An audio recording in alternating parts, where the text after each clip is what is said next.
Welcome to Kenton's videos. Enjoy the video. You start by loading Melodyne directly on the vocal or instrument track. Use ARRay if available for instant transfer. Once done, select the take and confirm Logic's tempo and the song key so Melodyne analyzes pitch relative to the right scale. Make sure to enable low latency or lower buffer settings to keep timing accurate while you listen. This avoids dragging notes during editing and ensures the initial detection is clean, which saves time later. Now you correct the detected material. Use the pitch tool for send adjustments and the pitch modulation control to remove unwanted vibrato. This is how you keep the melody musical instead of robotic.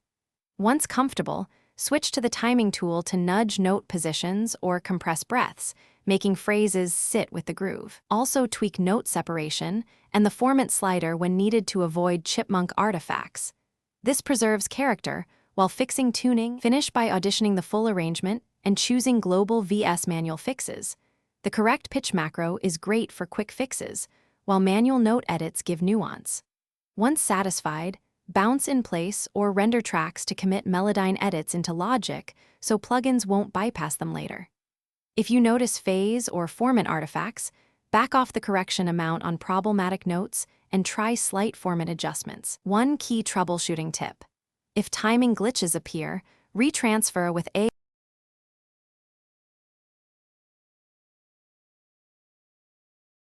Thanks for watching. Consider subscribing if we helped you.